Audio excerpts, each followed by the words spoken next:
confidence, but I didn't get. Third time, didn't get. Fourth time, didn't get. Really, I was mad with net. I became addicted going for writing the net exam. And fifth time, sixth time, seventh time, I wrote with my students. Seventh time, eighth time, really, I was upset.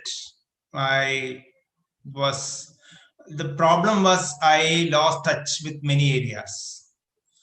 But next time I cracked it again, once again, and it was in around 2014, 15 year I cracked it finally.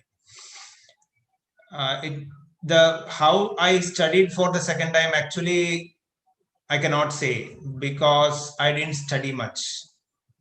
When I studied well, I did not get it much. When I did not study well, I got it. This is what happened. It depends upon how our mood is when we write the exam. When I studied too much, I was so anxious and I was writing that like terrible kind of experience. When I did not study well, I relaxed and I wrote net and I cracked it. This is what really happened.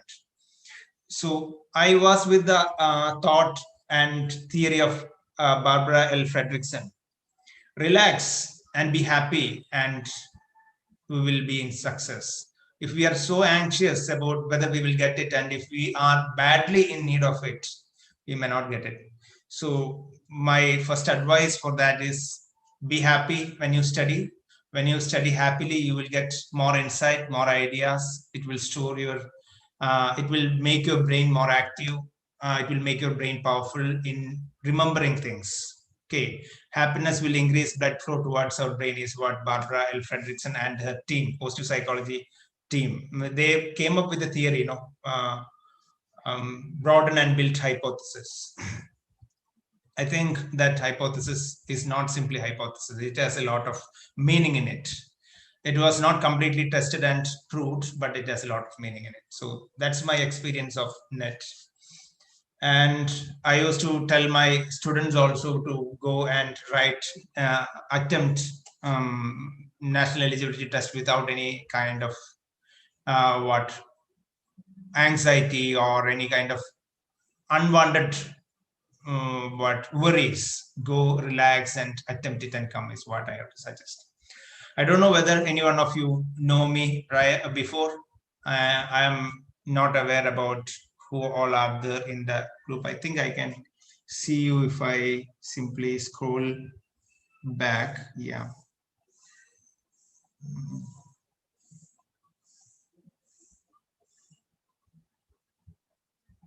Okay. Person have done UG here. Okay. Vidakshi, Muskan, Vardhini, Krishnamurthy. Okay. We will go as per the syllabus is what I thought. I had a wrong thought that our class was at 2 o'clock. So I was not completely prepared with all the question and answers which I have to ask in between, but I have a little.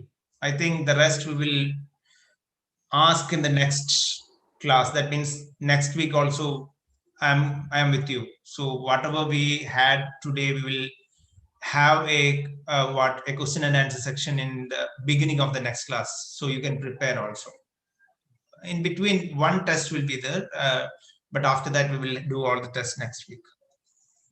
We'll start with definition, purpose, and dimensions of research. This is what in the syllabus of UGC NET, the first area of research methods. We'll begin with that. When we say research, we have a feeling that it is something which only special people will do, and it is not a right idea. Research is done by everybody. Every day we are doing it, but whether it is scientific, we cannot say, but we are doing it. For example, before coming to this class, you have already kept a hypothesis, maybe a null hypothesis regarding the class. Okay, maybe an alternate hypothesis. Like this class, from this class, you will get a lot of information. Maybe the alternate hypothesis. Null hypothesis, this class, we don't know whether we will get a lot of information or not. So this can be considered as null hypothesis. Now you are testing that hypothesis through attending the class.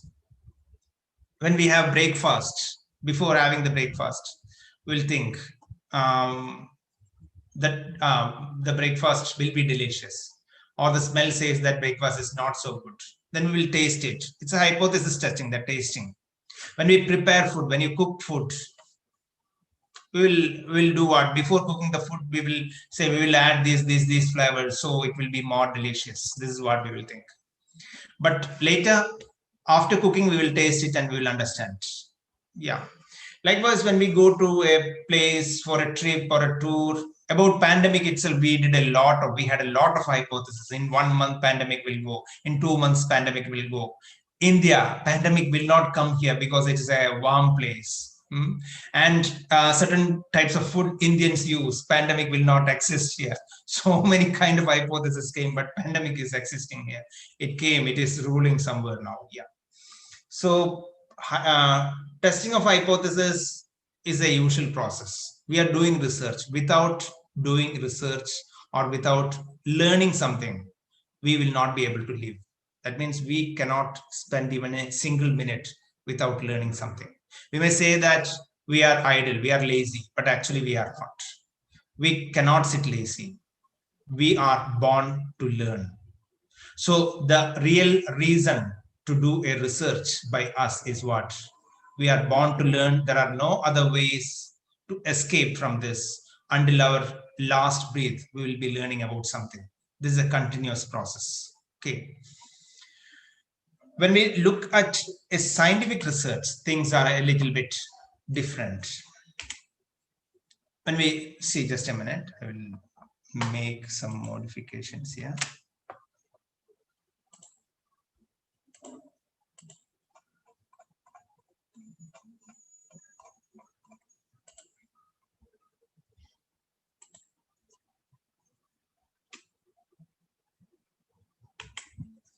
Okay. When we ask the question, what is research? Scientific research, it has a little bit different meaning. One person called Smith in 1981 said it's a disciplined inquiry. I have to correct the spelling. Okay. It's a disciplined inquiry. Long back when I was, that means when I was studying my PG, I first watched the first part of the movie, I think, or I started teaching during those days. I don't remember. I started teaching in 1996 and did my PhD a little later. That's all. So during, I don't remember when I watched the movie Mummy. In the movie Mummy, the Mummy or Mummy, I don't remember. I've seen that one lady, that means the heroine is going to a library and looking through different books and finding out so many evidences from the books, and finally, because of some issues inside the library, almost all the shelves inside the library topples and she falls down. Such a scene I remember still now. Long back I saw that movie. See what she was doing. She was looking at the older theses. Okay. Many people have done a lot of research in the area which she was working on. And she is also planning a research. So before going to a research, do a research, what she have to do? She has to look to existing review of literature. While reading through the review of literature, she felt she had to visit certain areas. That's what the story of Mummy is saying. This is what we will do when we start doing a research. We will first look at what has happened in the past before going to the future. Just a minute, I have to close one door because fog, kind of smog is coming through that door. I have to close just a minute. So it is irritating me.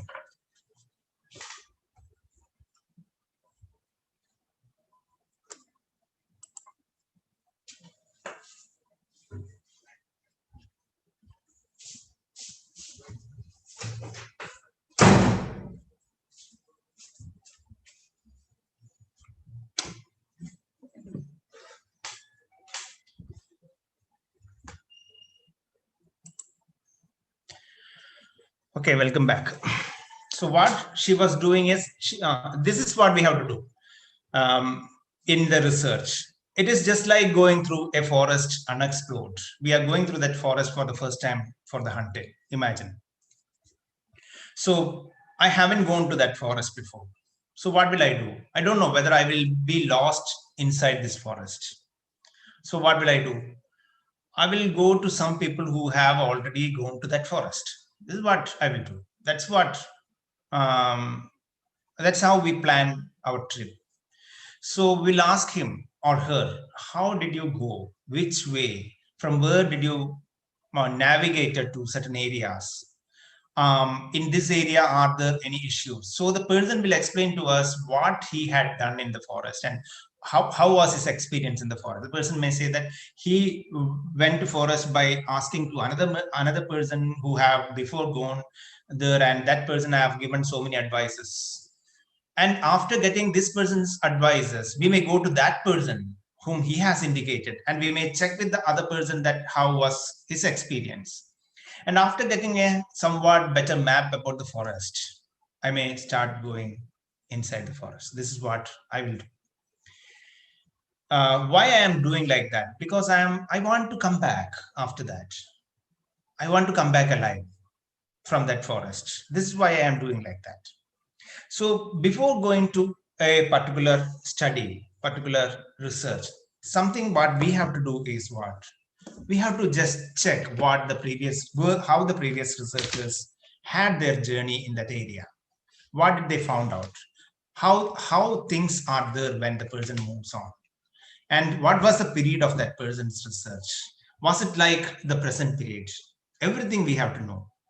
For that, what we have to do, we need a review of literature. And after getting a review of literature, we may do what?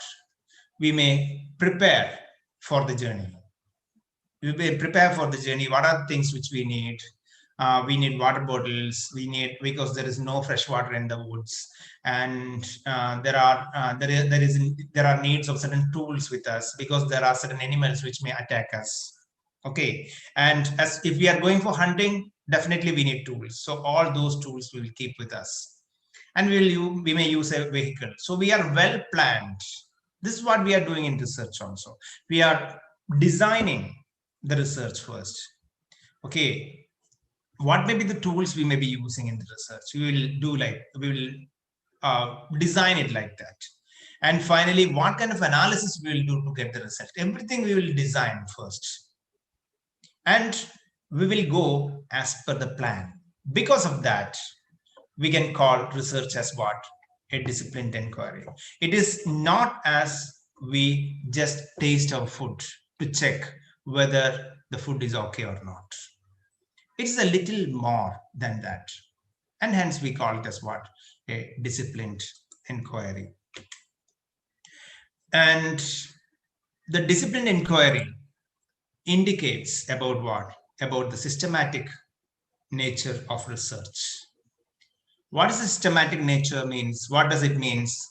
It means how we are planning, how we are idealizing the result is, how much time we may take, what method we may use, what is the worldview we have before going to the research. The paradigm. Paradigm means what? The worldview.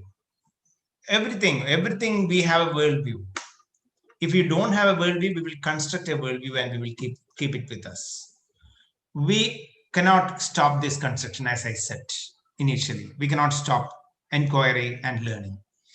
So we will find out what's the worldview about it, and we will then design with certain methods how to inquire, how to do that inquiry.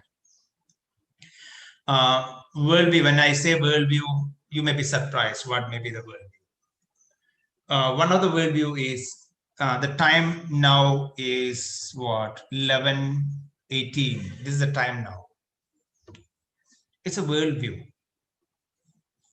We don't know whether it is the real time until another research on time happens successfully to say that this particular time is wrong. Till then, we may be following the same time. Okay, we live on different worldviews. We think that there is gravity for Earth. Okay, and when something falls from a tree to down, just before reaching the center of the Earth, the speed of that falling thing, whatever that may be falling, is 9.8 meter per second. This is a worldview. Okay, and many worldviews are true in the current period because it has been proved true. And there is no way for us to believe in the opposite way. For example, the earth is round.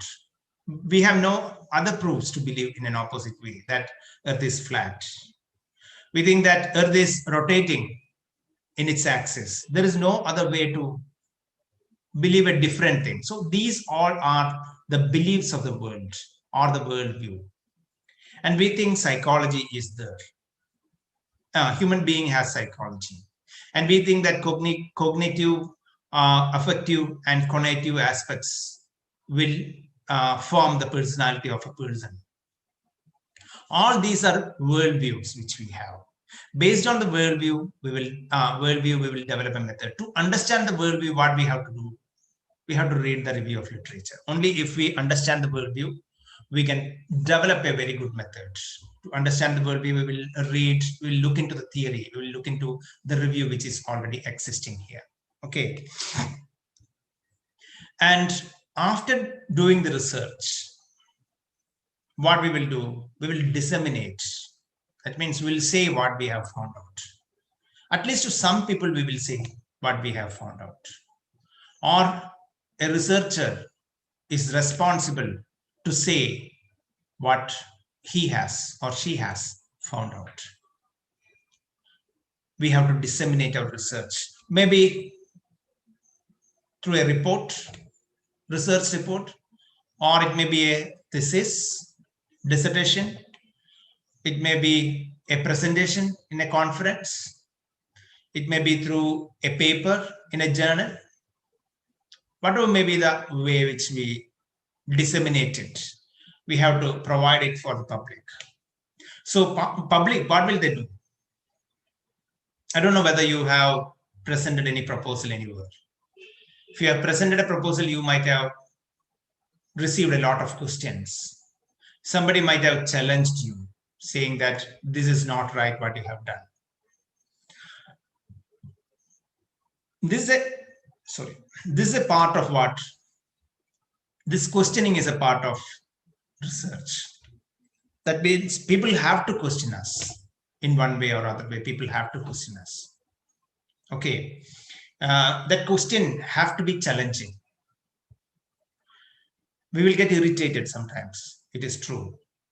But we'll start thinking that challenging kind of, irritating kind of questions will stimulate our brain. It will help us to have a different kind of thinking, divergent thinking. Okay, it will help us to find out a method to escape from that question. Or if we are sure that we cannot escape, we'll find out another method to solve the issue that has been raised by that question. Okay, none of us are complete. So the report which we may be presenting may not be complete. Okay, so after presentation of the report, if somebody questions us, what we will feel. As we said, we may get irritated, we may get hesitated because we have spent a lot of time in working on that particular research and developing it into a dissertation or a report. And the person who questions us will not know this. To avoid this last minute questions and hesitations. In between, we have a lot of opportunities to present it and to get feedback. So we will be presenting it in between, getting feedback, making modifications. So what we will do first, we will present the proposal. This is what we will first do.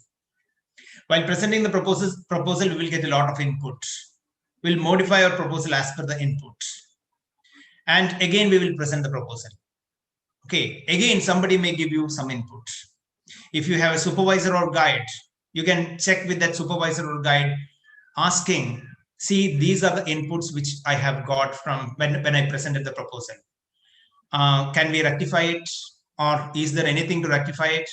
Or is it a valid kind of question that has been asked by this person? So supervisor or guide can look into it and help you, saying that, oh, this is not a valid question. That person don't know about it. That's why he asked this question. Oh, this is a valid question. That we have to change. Oh, there is a problem like this that may happen to us. Oh, that person is excellent because he asked a right question to you. Likewise, a supervisor can help us. And we can make the modification before we start going to the forest itself or before we start the research itself. Then while starting the research, after the before the data collection, we may present it again. After the data collection, we may present it. Okay, after the data collection, we have to present it because there may be again questions by somebody. Sometimes our data collection process might be wrong. So there is a lot of time to modify it. Okay, after the data collection process, after developing the report, then if somebody is saying, criticizing us, then it will be trouble. So before that itself, if we get criticisms, we can modify it and then go for report writing. After the report writing, we will again present it. Still, there may be questions from some of the experts, and we will again discuss with the supervisor. And likewise, this discussion will go on, and we will disseminate our knowledge to some people. Then, through a good conference, we will disseminate it to many people. Then, through publication, we may disseminate it to a lot, maybe to the world. We are giving the research to the world. Okay. Such kind of research have a lot of benefits. I don't know whether you know about the possibilities of this mobile. You are using it definitely. This mobile came out as a mobile for the public after a lot of research. Likewise, we are using a lot of social media platforms. All these social media platforms are here based on the findings from a lot of research. We are now communicating through a media. I'm sitting on the other side of India. Okay, on the tail of India. You are sitting above the head of India, and we are communicating. And this particular channel has been identified through findings from research. How they researched using different methods which they have identified before starting the journey. They have looked into the review. After starting the journey, they made a lot of small error correcting exercises, and finally they came out with a very good result. So what is the meaning of research? Research is a disciplined inquiry. Okay, it gives us a provision for a systematic inquiry from one position to other position. There are a lot of steps, which includes the paradigm, that means the worldview, the method, okay, then the data collection, the analysis, report writing. Okay, all these will provide information for the public, or at least to the area where we are doing the research. What will they do? They will utilize our findings, or they will examine our findings. Later, they may say that our findings are wrong after a huge examination. See, there was a long period of time that people thought that Earth was flat. We finally came out with the truth that Earth was round. through a detailed examination. So there has to be some kind of examination after our publication of what? Of our research. People will either utilize it, and while utilizing it, they will examine it. While examining it, they will validate it. Okay. So the real meaning of the research is what? Our survival, the survival of human beings. We think that knowledge will help us to survive, and research will contribute to knowledge. And a research should stand on its own merit, not on the merits of the researcher. There are chances that if a researcher has contributed valid contents to the research, then the new researchers will be appreciated because he was so popular. Now, Abraham Maslow will be appreciated even if he comes with what? A new research. Martin Seligman will be appreciated because he has came up with very good contribution. Likewise, Barbara L. Fredrickson will be appreciated. Okay. But it is not the people we have to consider. We have to consider the research. So it should stand on its own merit. Likewise, the research output should be contributing towards the area, if it is psychology, towards psychology, to the public, anywhere in the world. Okay.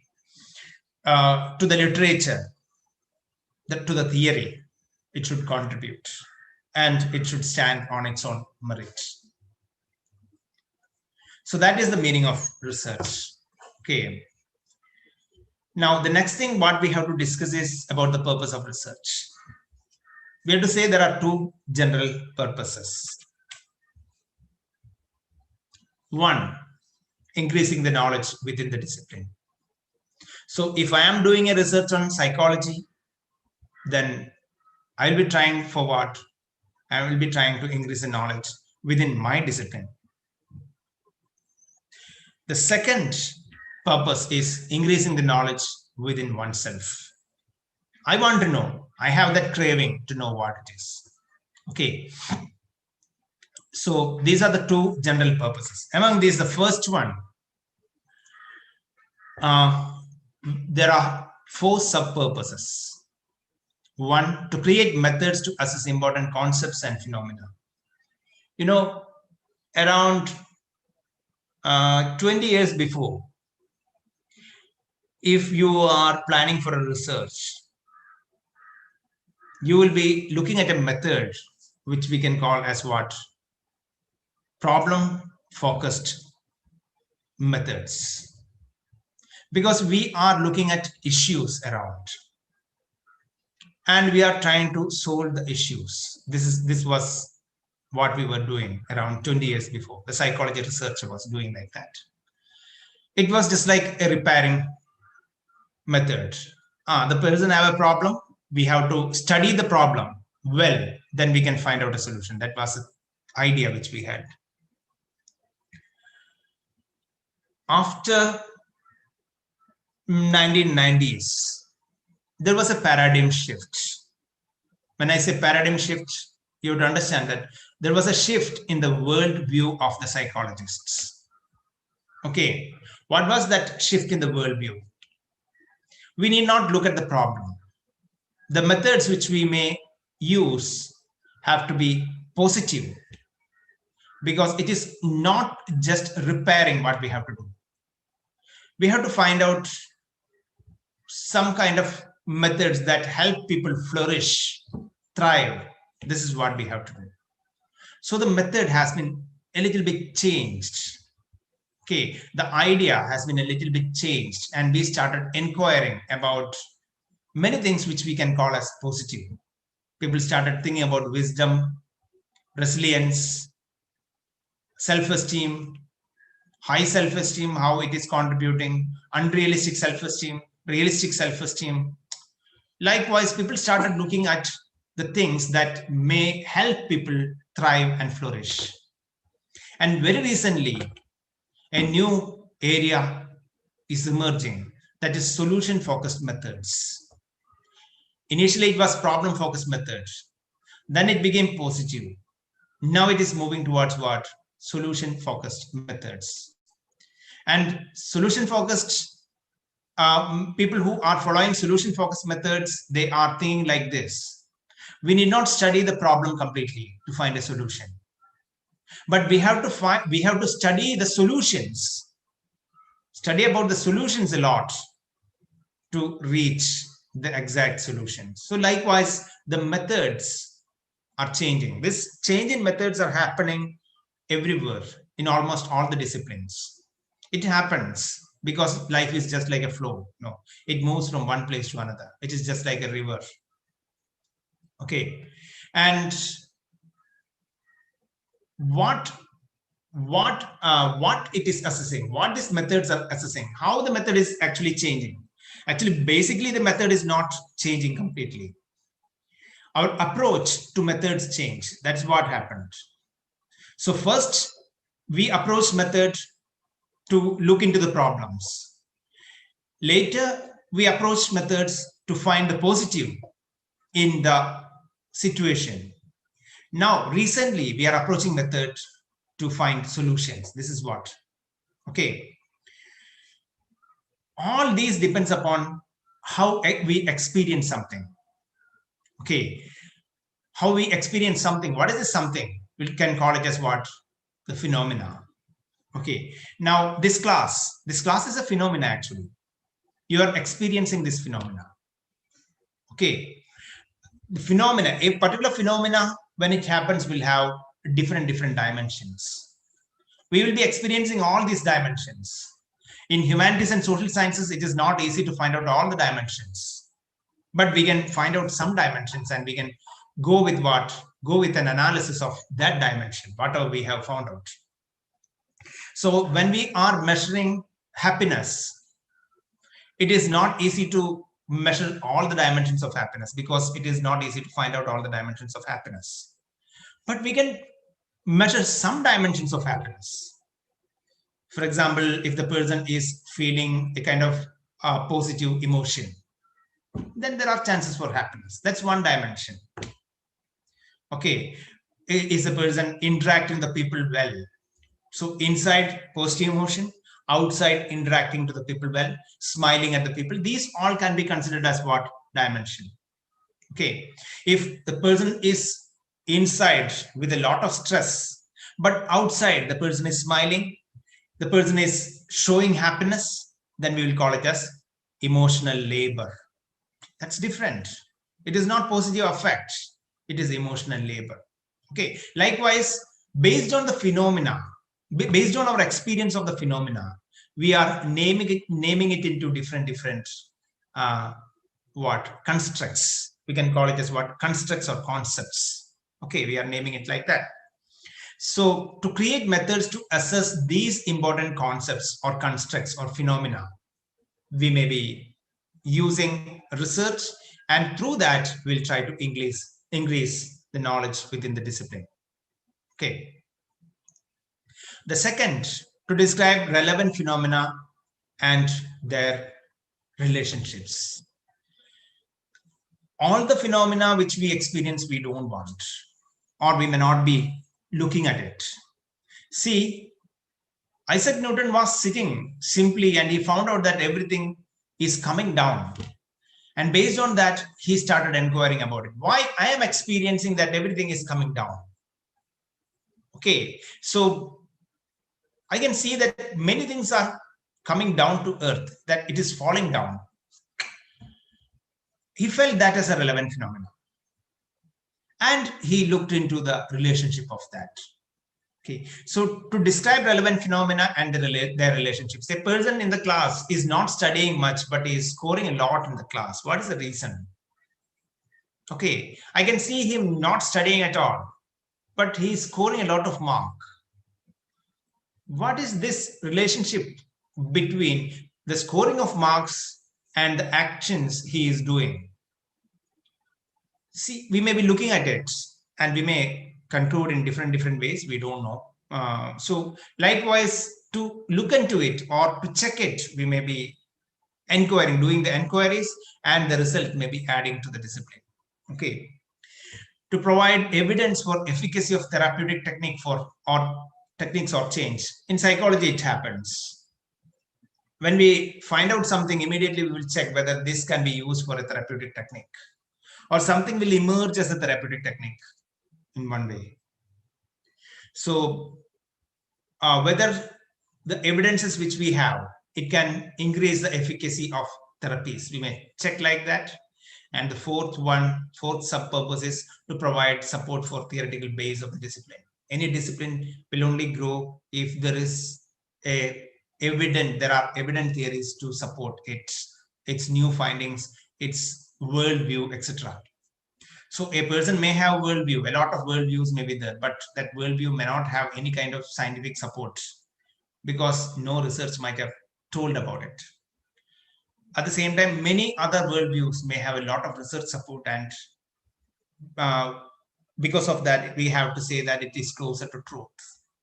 Okay, so to provide support for theoretical base of the discipline, these are the four sub-purposes of increasing the knowledge within the discipline.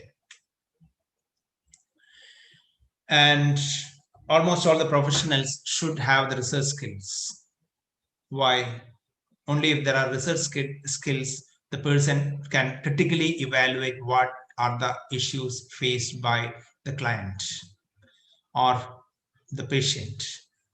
Okay, only based on that, the person can make sound or excellent decisions. Okay.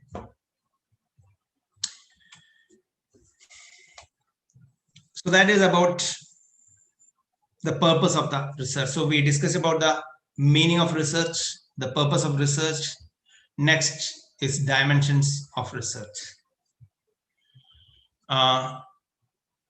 We can find out 4 dichotomies in research.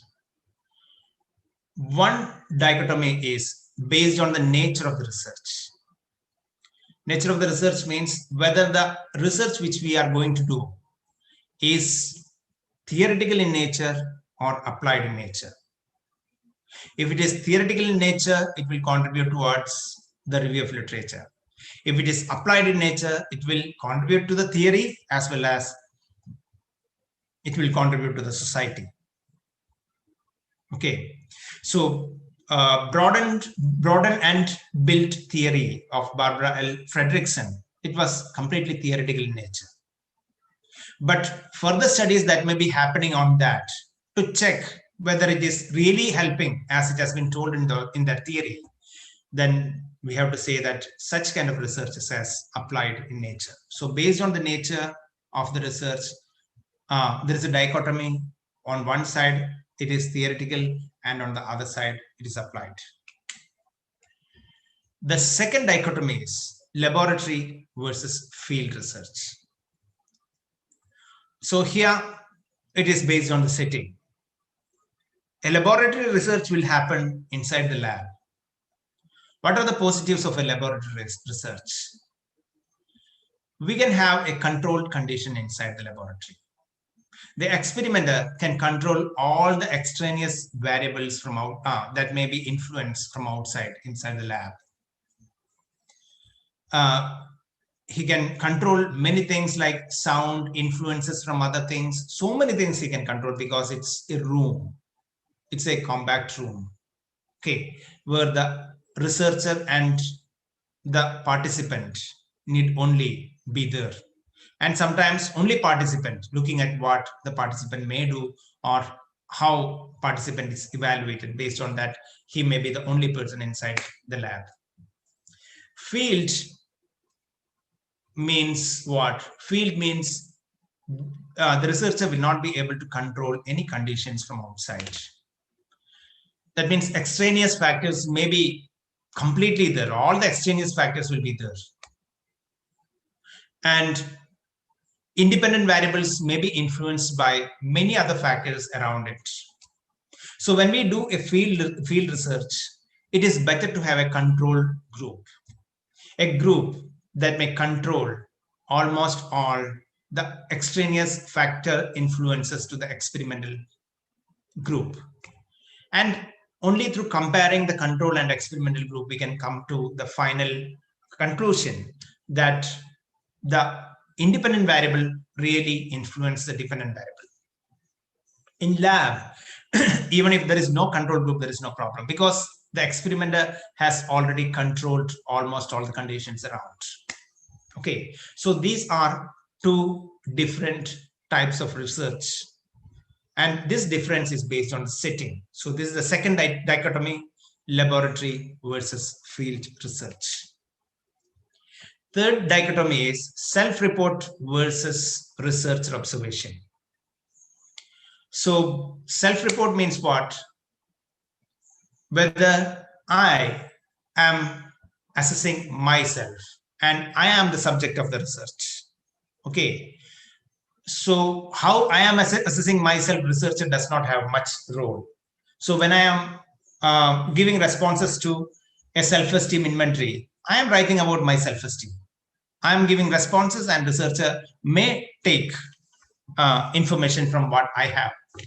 So self-report research is how the participant see the surroundings, understand the phenomena, experience the phenomena. Okay, that's what self-report researchers will have. Observation research is different. Observation research is in the idea of the researcher.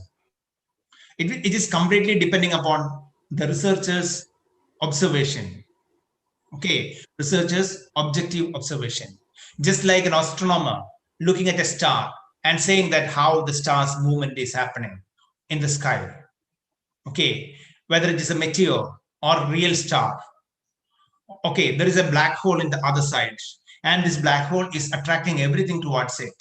How? Through observation, they found out. We cannot do a self-report research there. Okay, likewise, when we are measuring temperature of a person, we using a thermometer. Thermometer is not giving a self-report.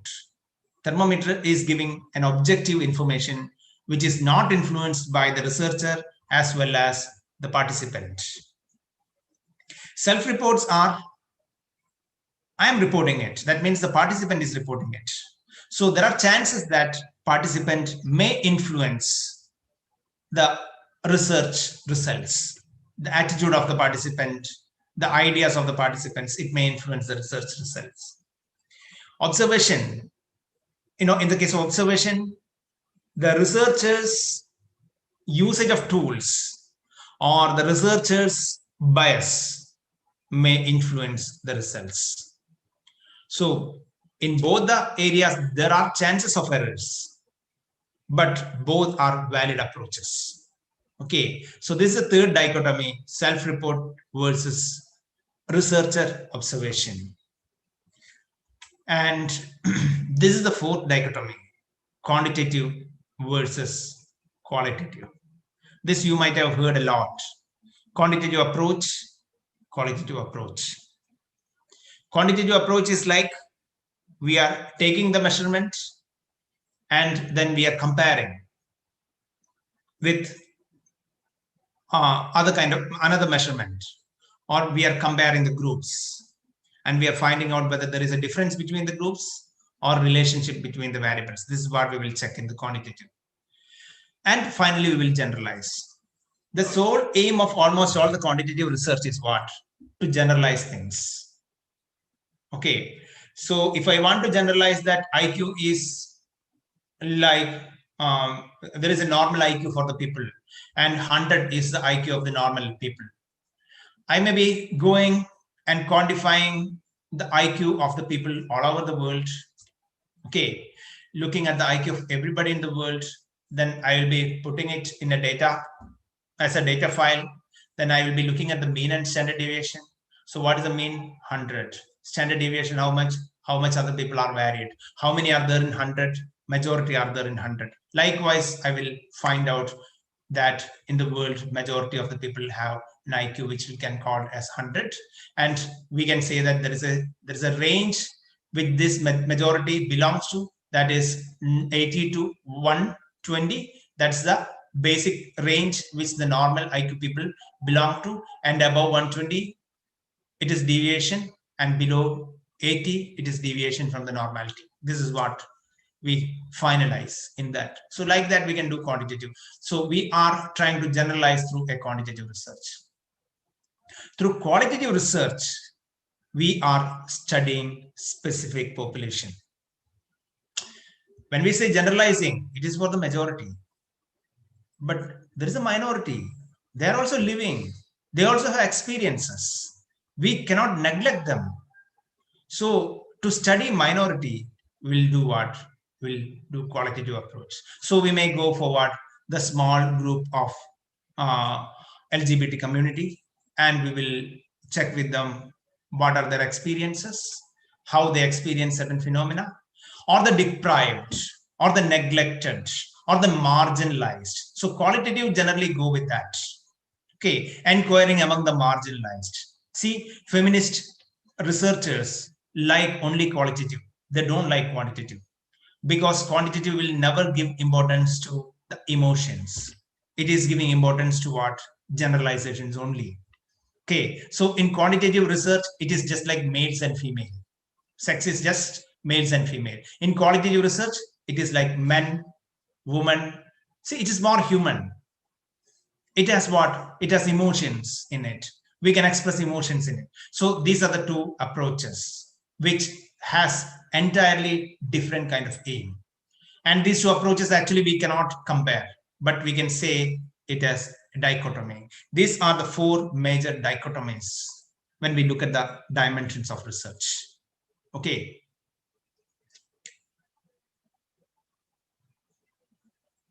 I think we will have a very short break. It is 11:50 now. We'll continue by 11:55. By the time, if you have any questions to ask, you can ask. But my questions, the time of my questions has not yet reached. When it reaches, you may have to take your pen and paper and you have to write the answers, and finally I will tell you the answers. Now it is time for you to ask questions. You can ask questions through chat also. I will open the chat box. Okay. Vardhini Krishnamurthy has did her research in UG campus. So we might have met, I think.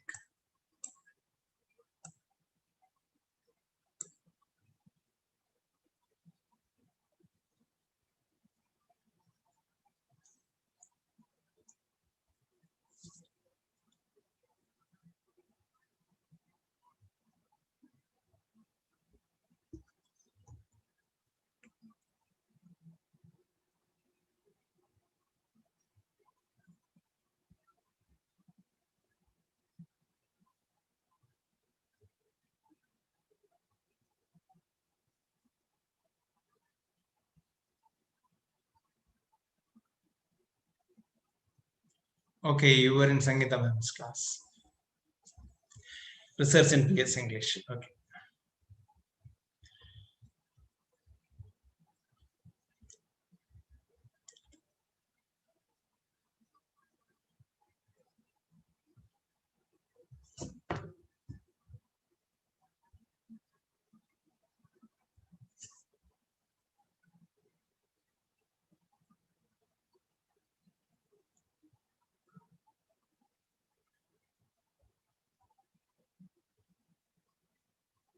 If you have any questions up to this time, you can ask.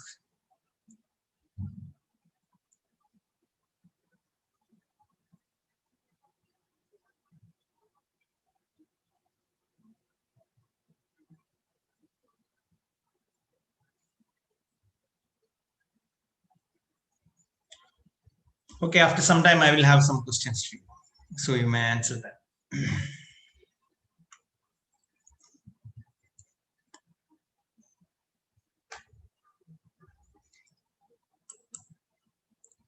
So we'll continue. 3 more minutes. I will take a break. Otherwise, I will get exhausted after some time.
Is the host here?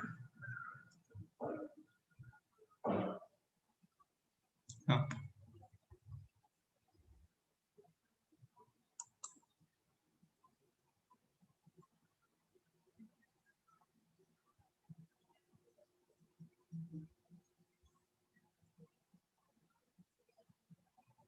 Oh, I am the host. Okay.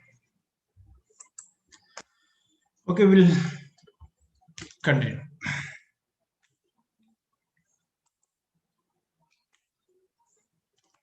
These are the four dichotomies which we can call as dimensions of research.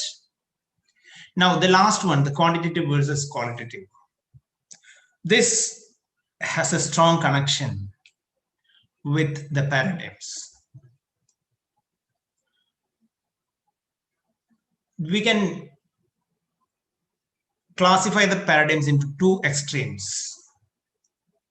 One extreme, it is positivistic, and another extreme, it is constructivistic. We can call this as the scientific underpinnings of research.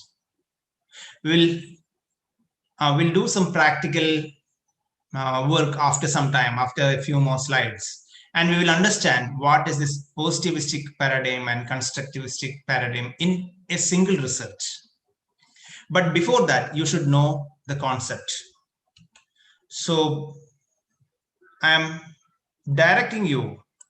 I think all of you have very good internet connection. I am directing you to a 10 minutes video. I'll put the link in the chat box, or I will play it here. That's also okay.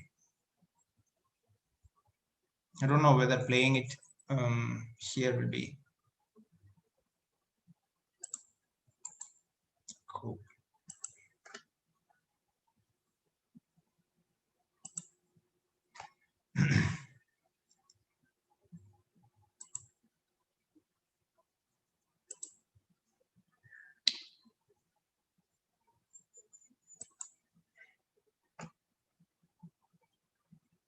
Let me try it. If you cannot hear the sound, you just tell me.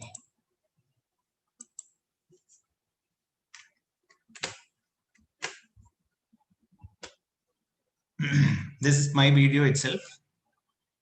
I will put this video in the chat box also. If you cannot see this, you can the link to this video in the chat box also.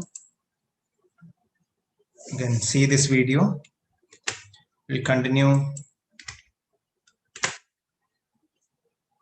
our discussion after watching this video. Just watch.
Okay, you watched it.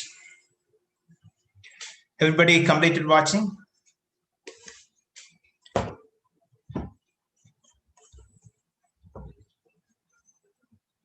Okay.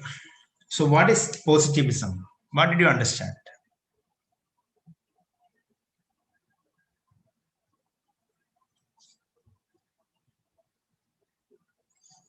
It is a little bit difficult to understand. I'll tell you what is positivism. If you're thinking seeing is believing, or you will believe only what you see or experience through your senses, then you are a person who is in positivistic epistemology. Okay. If you feel that, no, it's not observation. It's not observation. Yeah. We are thinking that if we are thinking that reality can be understood completely and it is completely objective, then it is positivism. If we are thinking that reality cannot be understood completely, but whatever we understand, we can count it, we can quantify it, and we can objectively see whatever we can see. It is impossible to understand the reality completely. But whatever we understand, that we can see with some of its dimensions. If we are thinking like that, we are going with positivism. Okay. The first one usually will go with science subjects like astronomy, okay, or physics, chemistry, etc. Positivism. Post-positivism goes with social science subjects like psychology, etc. Because we are sure that we cannot completely measure IQ. What have we found out now? Now we are measuring IQ based on 3 dimensions: whether a person can think rationally, whether a person can act purposefully, whether a person can deal effectively with the surroundings. This is what Wechsler's scales dimensions. This is how we are measuring IQ. But IQ cannot be limited to that. Likewise, emotional intelligence. We are making into 5 dimensions and we are making scales on that 5 dimensions, but we are sure that emotional intelligence cannot be completely assessed with that 5 dimensions. But these 5 dimensions are really telling something about emotional intelligence. So we are looking at a post-positivistic situation. Now, constructivism stands with interpretivism. See, we are very good in constructing knowledge. It is we who are constructing the truth, looking in one way. See, there is a story, I will tell you a story. Imagine the hero of the story is Nim. The name was Nim. Okay. This Nim is coming to home. Nim comes to home. Nim is a kid. Nim comes to home after the school. Okay. And what happened?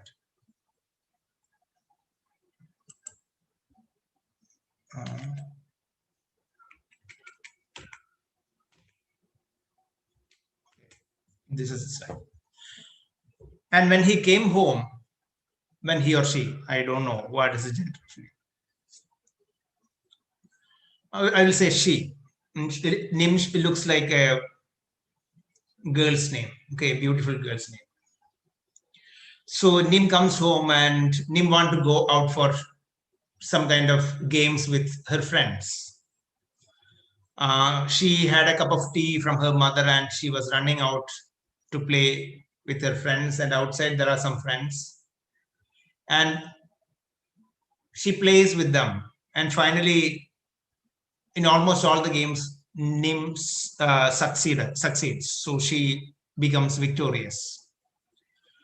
So one of the friends of the Nim said, for example, Mim said, or Kim. So that will be more easy to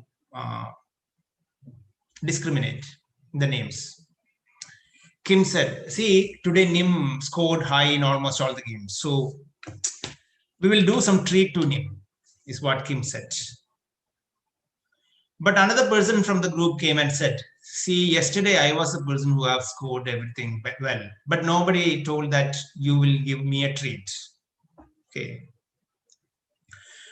Then Kim said, yesterday you scored only in 5 games, but today Nim scored 10 games. Only 2 she lost. But then another person from the group said, no, even though the person have scored only 5, we played only 8. The argument started moving like anything, and they started attacking with each other.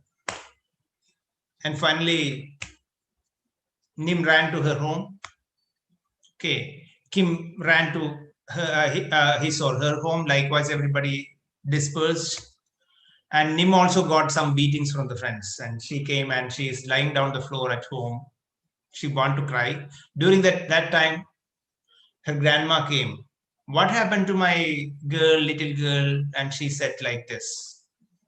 Immediately, grandma said, see, when I was sleeping afternoon, after taking a nap after my lunch, I had a dream. And in that dream, it was saying that something bad is going to happen to us. It may be because of that you got the beating. Don't worry, leave it. It's friends, etc. is what she said. After some time, Nim felt she will go to Kim's house.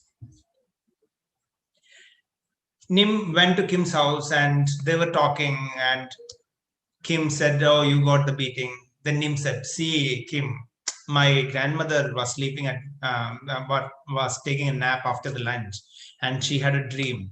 And the dream, she found that something bad is going to happen to us. That may be the reason I have got this beating, etc. Immediately, Kim's mother came. What? She asked. Then Kim said, no, Nim's grandmother was saying that something bad is going to happen. That's what she dreamt like that. Immediately, Kim's mother, oh, old lady, she saw a dream like that. Then we have to be careful. People who are old are very wise. They will not see simply any dreams. And she was about to go to the market. Kim's mother was about to go to the market. And she went to the market, and it's a small village. And in the market, there is only one grocery shop. So everybody in the village will come and take things from that grocery shop. And while purchasing things, Kim's mother, usually Kim's mother used to purchase for 1 week, but now she's purchasing for 2 weeks, things for 2 weeks. Immediately the shopkeeper asked, why you are purchasing for 2 weeks? Are you not coming here next week to purchase? Immediately Kim's mother said, see, that old lady had seen a dream saying that something bad is going to happen to us. So if it becomes real, we have to be careful. No, so I am buying things for 2 weeks. That's it. So many people who are staying there also listen to this story. And everybody started buying for 2 weeks. And the shopkeeper have to close early because almost everything has been over. And some people came late and asked shopkeeper, why you are closing very early? We didn't buy it. So shopkeeper said that everybody was buying for 2 weeks. Why? And shopkeeper told the story. And this story spread like anything. And somebody started moving from the village. This is the story going. So almost all this is how the truths are constructed. I'll show you how this is happening in the realistic situation. Before that, I have 2-3 questions to you. You may answer to me in the chat box for those questions. This is not questions related to our subject. This is very simple question. Question number 1. This is a question, this is a doubt which I had in my mind for a long period of time. I usually used to ask these questions to almost all the scholars which I come to face. So I'm asking it to you also. Let me see how you answer to this question. This is a little bit confusing kind of question. Question number 1. See, there are so many blind people in this world. Blind, they are blind actually. Can the blind people watch movies? Is question number 1. What is your answer?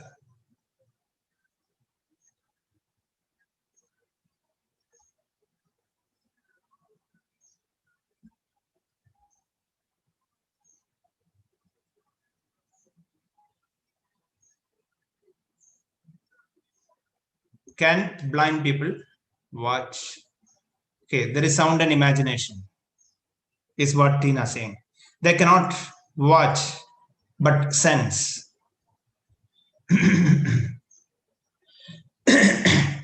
Sorry. Okay, my second question. People who are deaf and dumb, they cannot hear the sound and they cannot speak. We know that we can hear almost all the sounds and we can speak, and many of our thoughts are highly linked with language which we have. When we think, definitely language used to interfere. We may think loudly. So cognition has been influenced by the language a lot. But deaf and dumb people does not have such a kind of vocal language. Will they be thinking as we think? Or in a different way? Will their cognition be just like our cognition?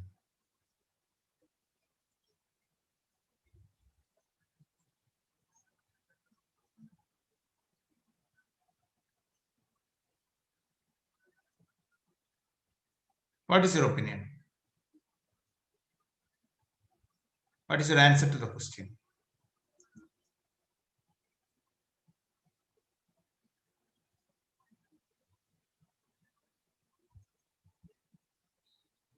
There will be differences, but since sound has vibrations and vibration can be sensed, there will be overlap. Their cognition will depend on non-verbal language. Okay, now that's it. You constructed the reality, the truth. This is what is happening while constructivism is happening. People create truths.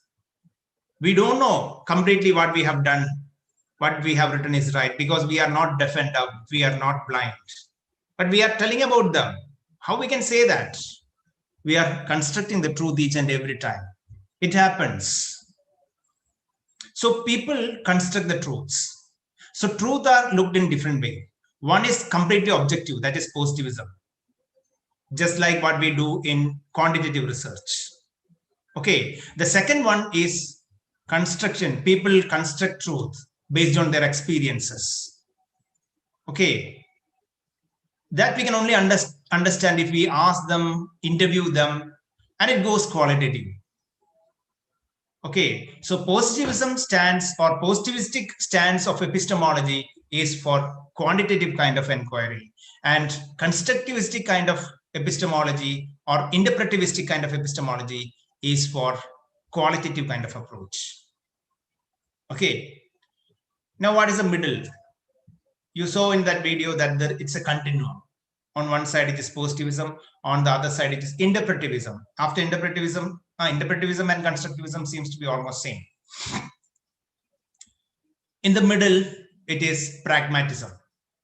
The thing that truth can be, or reality can be understood, cannot be understood completely by quantitative or completely by qualitative. We have to go mixed method. Then it becomes what? Pragmatism. Okay, so positivism, pragmatism, and constructivism. These are the three major paradigms or philosophical concerns which we have. Okay, these are the three different epistemologies which we have. And based on this, the quantitative and qualitative dichotomy is fixed. Okay, we discussed about this to tell more about the last dichotomy. Okay, hope you understood. I don't know. What is your take? Did you understand it or not? You can ask questions if you want. I will give an answer.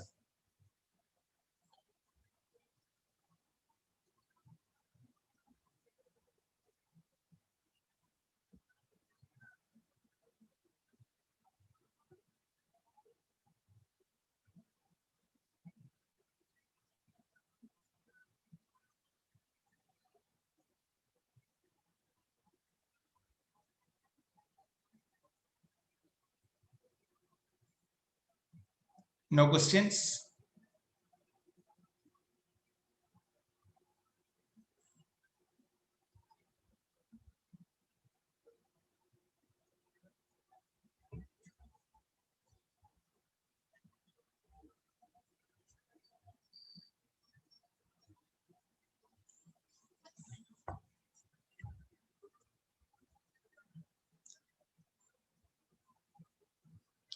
So we understood that we are good in constructing the truths.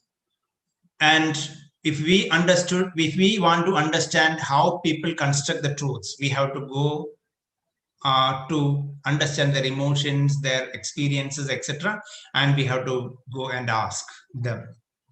And if we are not prone to understand whether they construct the truth, but truth already exists and we have to find it out, then we will go for a quantitative kind of research. While we are going quantitative or qualitative, we have to be in mind something which we have to call as ethics. Okay, so we are next moving towards the next section, which we can call as ethics in research. Some of the basic ethics only I am discussing here. When we go for research, we have to keep in mind one major thing. People are living. They have emotions. We have to respect them. They have their freedom. We should not interfere the freedom of the people. When we collect data, usually what we are doing, we are trying to interfere the freedom of the people. We are trying to interfere the private information of certain people. This is what we are going to do. So we have to tell that through this data collection process, we may be doing all these things. Are you okay for that? You have all the autonomy to not to give us any kind of data. Okay. Or by giving us the data, if you feel that your freedom is curtailed, please don't give us the data.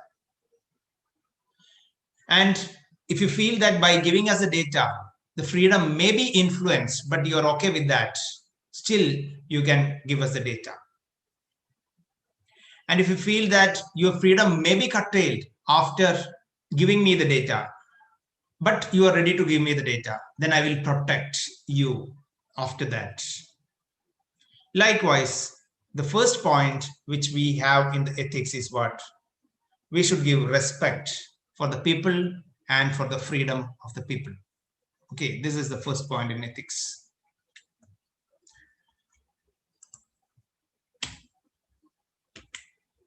The second point, there will be two entities or two units during the data collection process. One unit is the researcher. The second unit is participant. Okay. There is a chance that researcher as a learned person feel that I am more than the participant.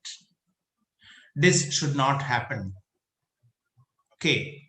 There should not have such a kind of attitude in the mind of the researcher.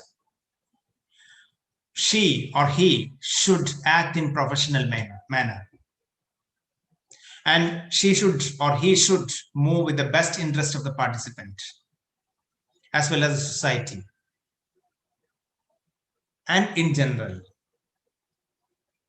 And she should ensure that the participant has got the participant's rights. What are the rights? Rights to maintain the data of the data given by the participant confidential. Participation is voluntary of the participant. That means participant think that, oh, I can give the data. Then only we need to take the data from that person. At any time, the participant can withdraw from the research. Even after the data collection, even after giving the data, suddenly participant feel, see, I don't want you to use my data in your research. If the participant says like that, we have to remove that. And to make sure that the participant is voluntarily participating and the participant is informed properly about everything, we should take an informed consent from the participant. And if we are doing some kind of deception, otherwise our data may be influenced. If the researcher is doing some kind of deception, otherwise the data may be influenced by some of the things which may influence the participant, then we may use deception. The researcher may use deception. Is the deception finally debriefed? That after data collection, whether the person have openly said that we have done a kind of deception here. Are you still interested to continue as a participant in this research? If you are not interested, then we will not use your data. If you are interested, then we can use your data. What is your stand? So these are some of the participant rights. These should be there in the mind of the researcher. Apart from that, whether the research benefits the participant later. Are there any direct benefits? Are there any indirect benefits? Are there any harms? Okay. Are these harms avoidable? If there is a harm, how the research is going to support? Now COVID vaccine test is happening. And one test which has been done among the participants in a sample, by a vaccine prepared by the Oxford University and some and Serum Institute in India, I think, collaboration. When the person was tested in England, the person was showing some other features. And whether the researchers are ready to take care of this person the whole life and make sure that the person is not having an issue after that. Okay, so beneficence and non-maleficence. Then justice. There may be justice means we are not discriminating the cases. We are treating the people alike. Okay, if there is a difference between the between one participant to other participant, then we are acknowledging that difference. We are giving justice to the participants. For example, if we are doing an experimental research and there is a post-test, it's a pre-test post-test study, and we have an experimental group and control group, and we are giving intervention to the experimental group. We are not giving intervention for the control group. Are we leaving the control group like that? We understand that there are benefits in the experimental group. What happened to the control group? They simply became the scapegoats or guinea pigs. Is it like that? Or after doing the intervention for the experimental group and understanding that they have got the benefits, are we giving the same intervention for the control group also? That's what we have to do. Then there is justice. Okay, we have to give the same intervention to the control group and let them also get the benefits. Okay, because of that, there are no control groups recently. It is a delayed experimental group in one way. Or waitlist control groups. Why waitlist? Because they are waitlisted. They will also get what? The treatment after finding out the treatment is good. Okay, so that is justice. These are some of the most relevant ethics in research. And another one, confidentiality. This we already discussed, but we have to make sure, this is a special one. We have to make sure the data which has been collected from the participant, we have safely kept. As per the rule, we have to keep the data for 6 years without destroying it. Because if anybody want to check the data, we have published the research, but recently we find that some people publish the research, but many data was wrong. It is not the right data.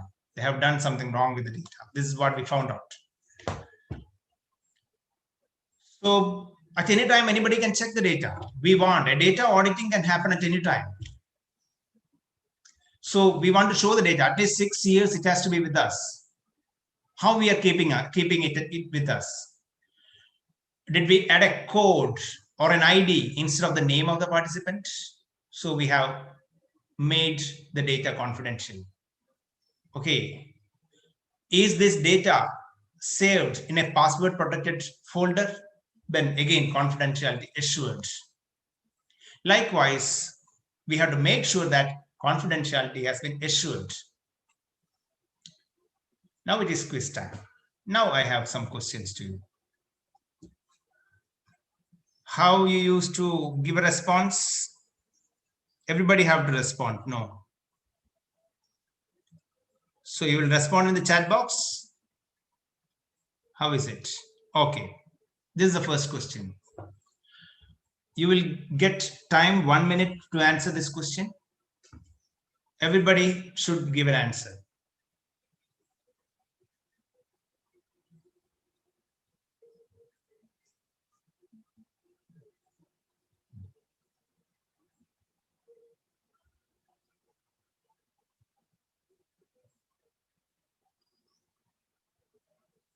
Just write A, B, C, or D.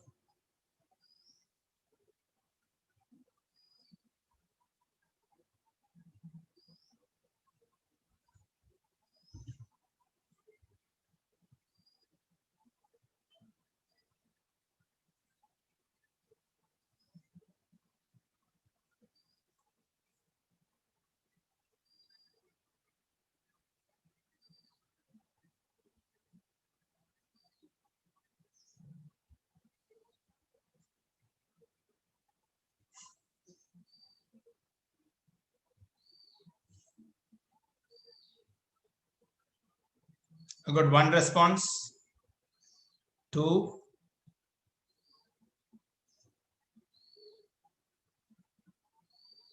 3, 4.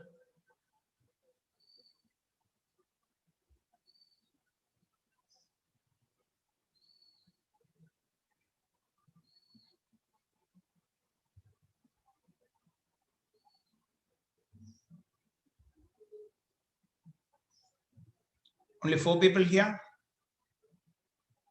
As per the records, there are 6.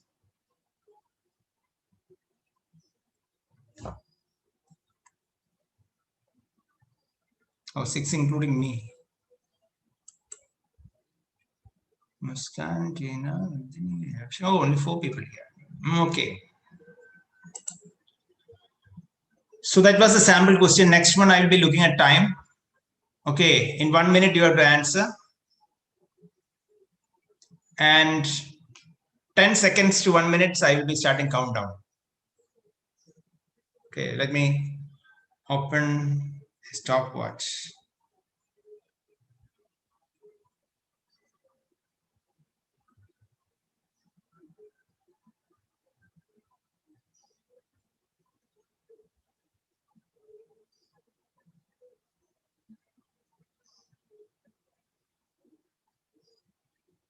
Where is the stopwatch, man? Okay. Yeah, got it. We will go to the next question. Ready, set, go.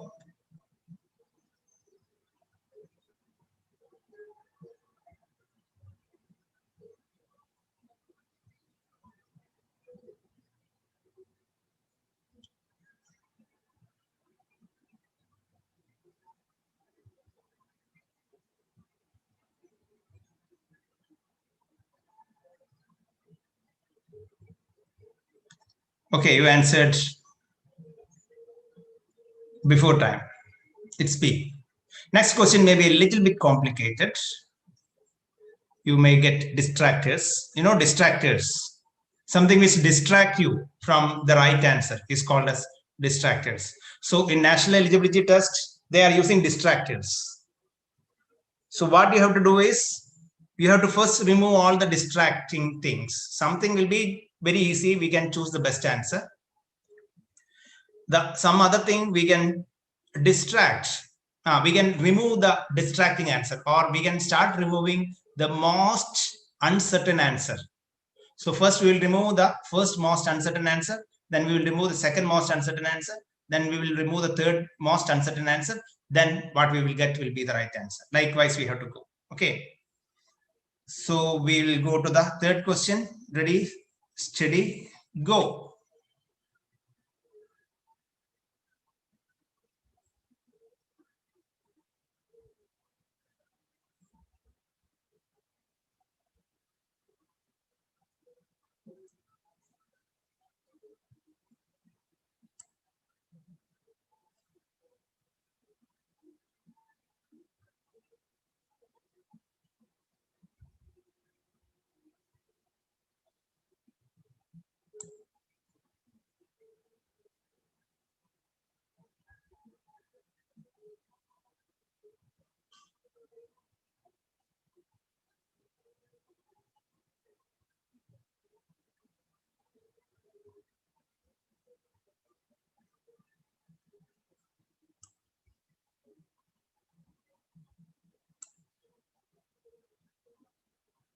10, 9, 8, 7, 6, 5, 4, 3, 2, 1, 0. Okay, your time ends. we will look into each of the answer. Field of research can be a clinic, because in clinic we can never do an experimental research. Field of research can be a clinic. It is true. But we cannot say that in clinic we cannot do an experimental research. We can do control group and experimental group and have an experimental research. Second question, self-reports are valid because it can never be influenced by the bias of the respondent. It is true, self-reports are valid, but we cannot say it can never be influenced by the bias of the respondent. Third one, laboratory research is superior to all the other kind of researches because we can control the extraneous variable. It is not true, because if we cannot control the even if we can control the extraneous variables, the person is away from the real life situation. So it is not superior to all in the case, at least in the case of psychology. So D is the right answer. Only one person got the answer. Tina Paul. Very good. Observation is a procedure that does not need informed consent from the participant. when we go and observe in the bus stop. No, it isn't unethical because we are not revealing the name of anybody. We don't know the people whom we are observing. We are observing a phenomena and how it is experienced by the people. So it is not one individual we are observing. We are observing a scenario. How will we get the informed consent from a scenario? Okay. Next question also may be a little bit complicated, so get ready. We'll reset. Now, ready, set, go.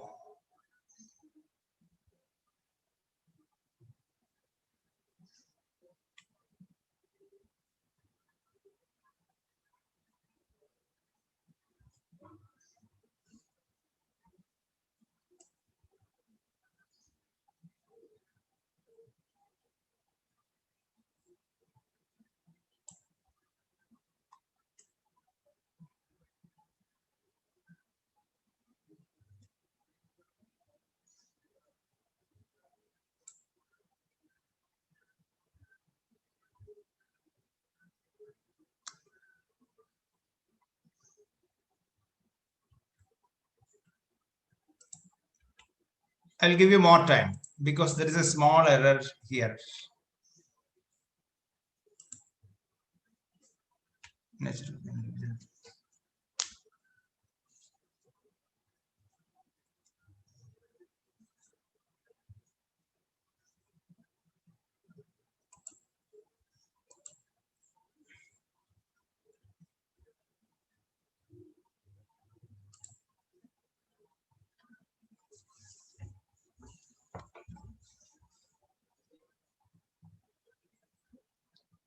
Only 3 answers came.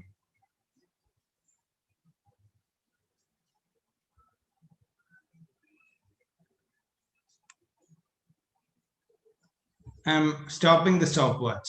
Leave it. One more answer have to come.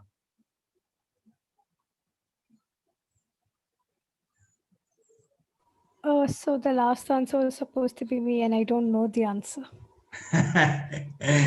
Okay, that's a very good idea. If you don't know the answer, don't answer it. But in net, we can answer it because there is no negative marks, I think. No, I put it on the chat box that I didn't know the Okay, D answer. is what you have. Okay, written. If it is an exam with negative marking, definitely don't answer if you don't know. If it is not an exam with negative marking, you can write it. The answer is nature of the world and individuals' place in it. B. It's a direct question. You haven't watched the video properly. The video which I have, it wasn't the video.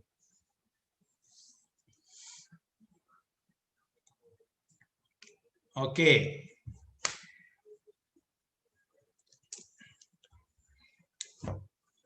I think I will take a small break. It is 12:43. So we will restart at 12:53. The class may go till 1:30, no? Okay, you can watch the video by the time simply once more. So we have a CIA around 2 o'clock. An exam around 2 o'clock today afternoon. Okay, so you want to leave? By 1 o'clock preferably, so we can revise for the exam too. Okay, so I'll do one thing. I will give you some. Yeah, when you come next week, watch this video.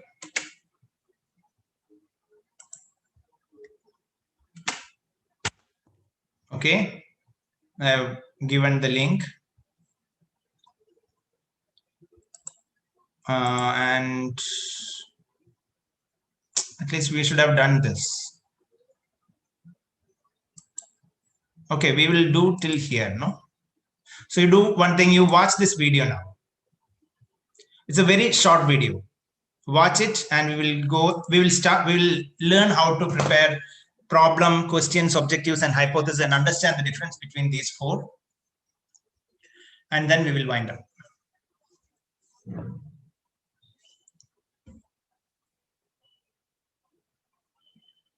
After watching it, just you have to watch it carefully because there will be questions in the next class. Okay.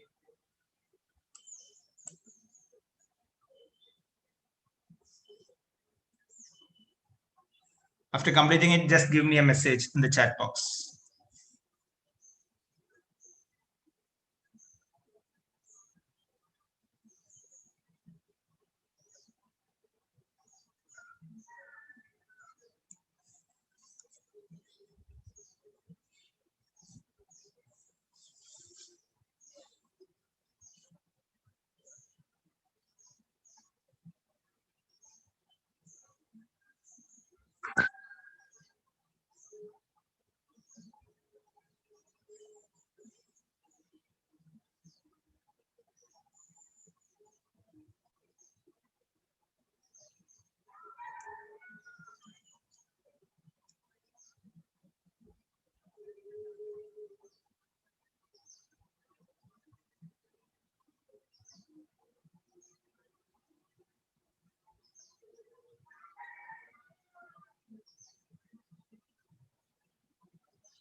Okay, great. Everybody done, no? Now I will open one Word file. Okay, that's easy for you also. You can see the Word file, I hope. Now, the first one is research problem. Problem does not mean that there has to be a problem. Consider this problem as a problem in math. Okay, we will say problem in math. No, the problem can be anything that we may feel to solve. Anything we may feel to solve. So if we feel that there is a lot of panhandling in our place. Panhandling means begging. So people are begging too much. That means in our town there are too much people begging. Why? This can be a problem. This can also be a problem. Like many people who are coming to a particular area is becoming happy. Why they are happy can be a problem. Okay. Some of the people who are running certain industry is highly successful. Why it is successful? All these can be a problem that we may feel to solve. So research problem can be like why why people are still holding supernatural beliefs. Imagine this is the question which I have. Now, next question. As a psychologist, are there any psychological reason for it?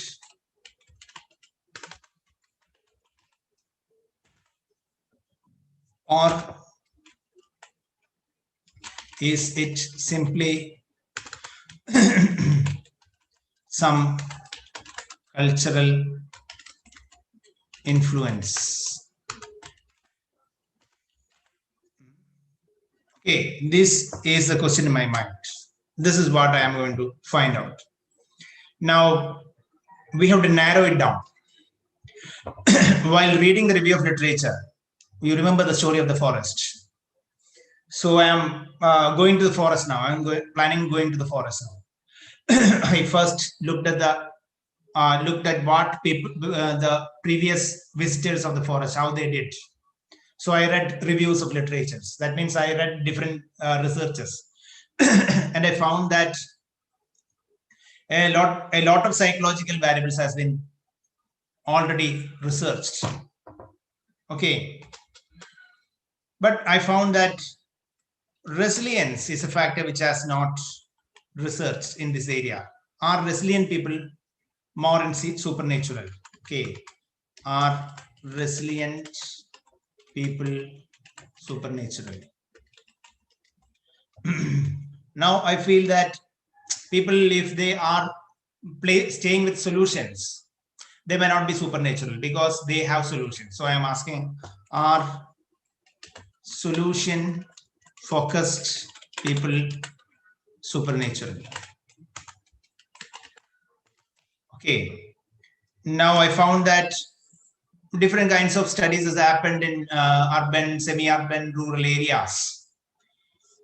Still I felt whether my rural area is similar as other rural areas. So I thought I will compare the people who has gone out to urban area from my rural area and people who are continuing in the rural area. Both of them are still supernatural. So is there a difference between the urban and rural people in their supernatural beliefs? Okay, this is what I am going to inquire. So I am placing my problem. Okay, what is my problem?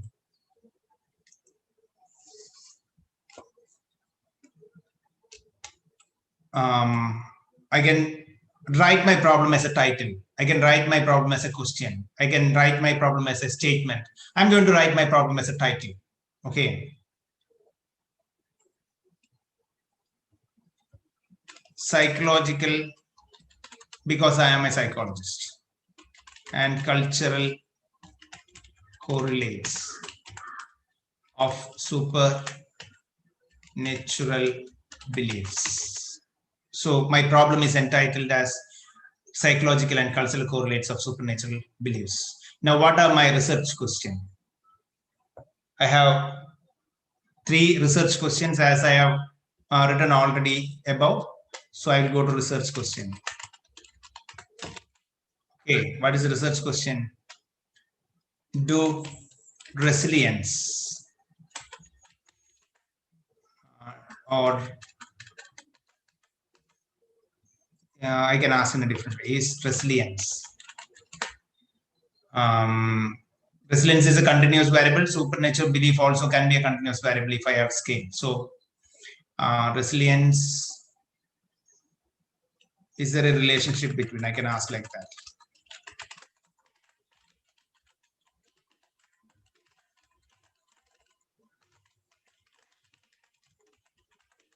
Okay, so this may be my first question. The second question,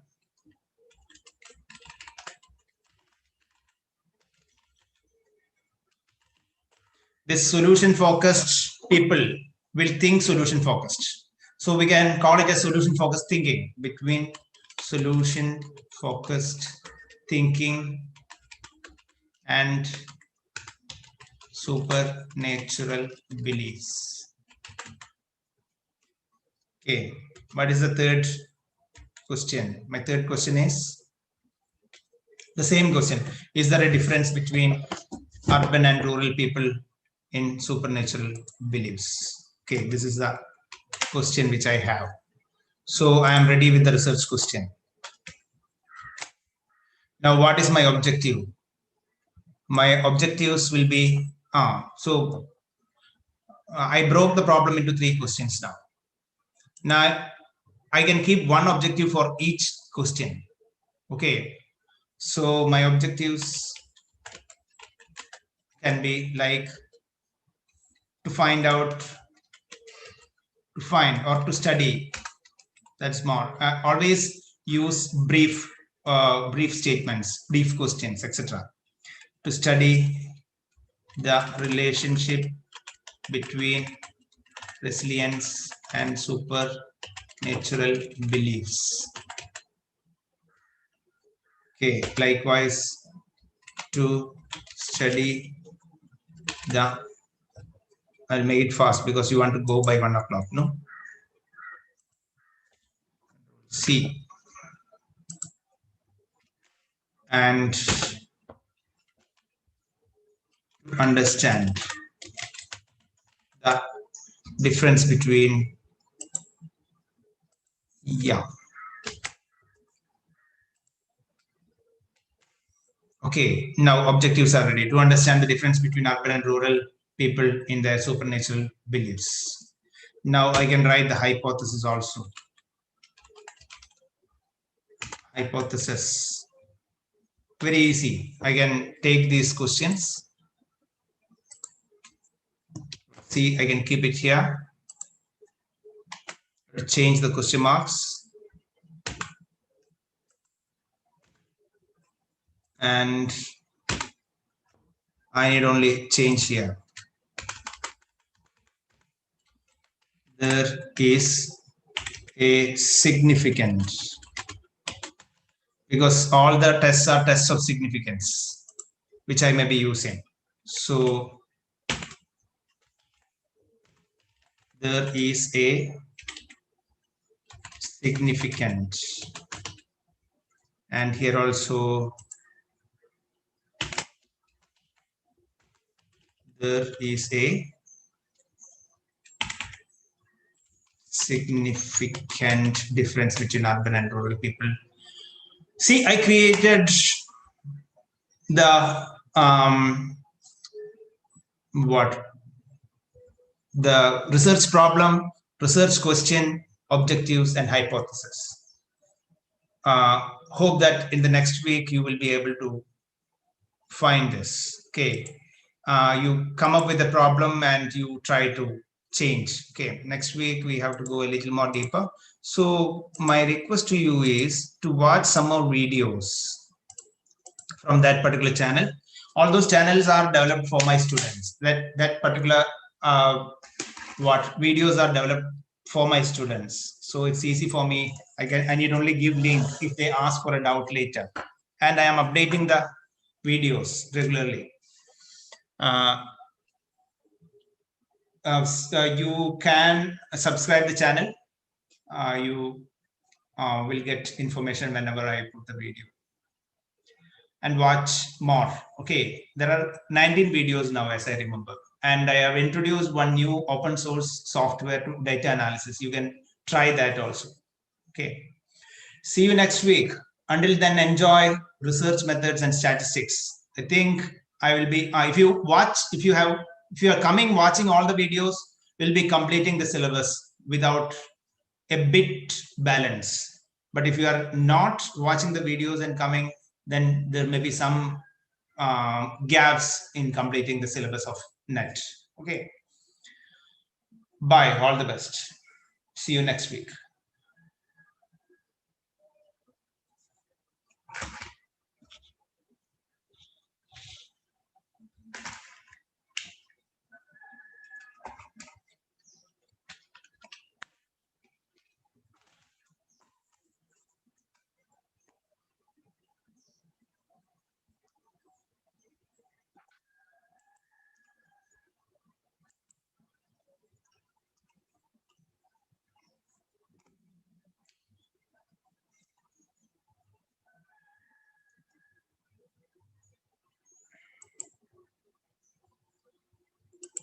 So I'll wind up the class. There is no host.